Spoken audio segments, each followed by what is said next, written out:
एक समय की बात है, एक गांव में एक लड़का रहता था जिसका नाम समीर था।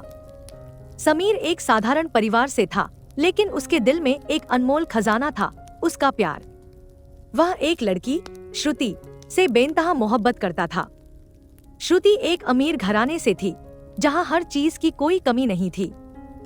समीर के पास दौलत और शान शौकत नहीं थी, पर उसके दिल में श्रुति के लिए अगाध प्रेम था। समीर जानता था कि उनके बीच सिर्फ आर्थिक स्थिति ही नहीं, बल्कि जाति का भी फासला है। समाज में यह फासला बेहद महत्वपूर्ण माना जाता था, जो उनके प्यार की राह में सबसे बड़ी बाधा था। श्रुति भी समीर से दिलोजान से प्यार करती थी, लेकिन वह जानती थी कि उसका परिवार इस रिश्ते को कभी स्वीकार नहीं करेगा। समीर अक्सर श्रुति से पूछता, क्या तुम मुझसे शादी करोगी? श्रुति उसे हंसते हुए जवाब देती, मैं तो सिर्फ तुमसे ही शादी करना चाहती हूँ, लेकिन मेरे परिवार वाले कभी राजी नहीं होंगे और मैं भागकर शादी नहीं कर सकती। ये समाज बहुत बुरा है, हमें चैन से जीने नहीं देगा। समीर उसे दिलासा देते हुए कहता, ठीक है, जब मैं अपने पैरों पर खड़ा हो जाऊंगा तो तुम्हारे पापा से तुम्हारा हाथ मांगने आऊंगा। श्रुति हंसते हुए कहती, शादी में क्या रखा है? कहीं ऐसा न हो कि शादी के बाद तुम्हारे लिए मेरा प्यार कम हो जाए। यह सुनकर समीर कुछ पल के लिए सोच में पड़ जाता, लेकिन फिर हंसकर जवाब देता, तुम मुझसे शादी के बाद भूल जाओगी। श्रुति तुरंत कहती, ऐसा कभी नहीं होगा। मेरी सांस रुक सकती है, लेकिन तुम्हारे लिए मेरा प्यार कभी कम नहीं होगा।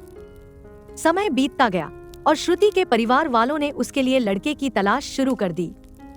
समीर जानता था कि वह श्रुति से शादी नहीं कर पाएगा, इसलिए उसने जानबूझकर उसे खुद से दूर करना शुरू कर दिया। उसने ऐसा व्यवहार करना शुरू कर दिया कि श्रुति उससे नफरत करने लगे। आखिरकार श्रुति के मन में समीर के लिए नफरत घर कर गई और उसके परिवार ने उसकी शादी किसी और से तय कर दी। श्रुति की शादी के दिन समीर ने उसकी छोटी बहन को फोन किया और कहा, मैं जो कुछ भी कहूँगा उसे रिकॉर्ड कर लेना। जब श्रुति वापस घर आए तो उसे यह रिकॉर्डिंग सुना देना। शादी के 2 दिन बाद जब श्रुति अपने मायके लौटी, उसकी छोटी बहन ने उसे समीर की रिकॉर्डिंग सुनाई। रिकॉर्डिंग में समीर रोते हुए कह रहा था, श्रुति, मैं तुमसे बहुत प्यार करता हूँ। मैं तुम्हारी शादी किसी और से होते हुए नहीं देख सकता, लेकिन मैं चाहता हूँ कि तुम अपनी जिंदगी में आगे बढ़ो और खुश रहो। मैं तुम्हें कभी नहीं भुला सकता।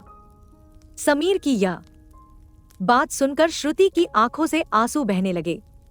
उसने अपनी बहन से पूछा, तुमने मुझे उस दिन यह क्यों नहीं बताया? उसकी छोटी बहन ने उत्तर दिया, दीदी, मैं क्या करती? मैं भी मजबूर थी। श्रुति ने तुरंत समीर के नंबर पर कॉल करने की जिद की। जब उसने कॉल किया तो दूसरी तरफ से समीर की मां ने फोन उठाया। श्रुति ने पूछा, आंटी, समीर कहाँ है? समीर की मां रोते हुए बोली, बेटी, समीर अब इस दुनिया में नहीं रहा। श्रुति का दिल बैठ गया। उसने पूछा, यह सब कैसे हुआ? समीर की मां ने कहा, 10 जुलाई को समीर ने अपनी जान दे दी। उसने कसम खाई थी कि वह किसी और से शादी नहीं करेगा। श्रुति के पैरों तले जमीन खिसक गई। 10 जुलाई को ही उसकी शादी हुई थी। उसे यह एहसास हुआ कि उसने अपने प्यार पर विश्वास नहीं किया और इसी वजह से समीर ने अपनी जान दे दी। वह फूट फूट कर रोने लगी और खुद को कोसने लगी। समाज और परिवार के बंधनों ने एक सच्चे प्यार को खत्म कर दिया। श्रुति ने महसूस किया कि प्यार का मतलब सिर्फ साथ रहने में नहीं, बल्कि उस प्यार को निभाने में है। अगर उसने समय रहते अपने प्यार पर भरोसा किया होता तो शायद समीर आज भी उसके साथ होता। दोस्तों, इस कहानी से हमें यह सीखने को मिलता है कि प्यार और विश्वास एक दूसरे के पूरक हैं। अगर सच्चे दिल से किसी से प्यार करते हैं तो उस प्यार पर विश्वास करना चाहिए, ताकि ऐसी किसी और कहानी का अंत इतना दुखद न हो। प्यार अमीरी गरीबी जाति धर्म नहीं देखता, यह दिल से दिल तक का सफर है जिसे हर हाल में पूरा करना चाहिए। दोस्तों, आपको हमारी आज की ये कहानी कैसे लगी? हमें कमेंट करके जरूर बताएं।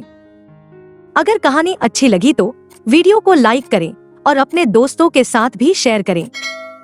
मिलते हैं अगली वीडियो में एक नई कहानी के साथ। धन्यवाद।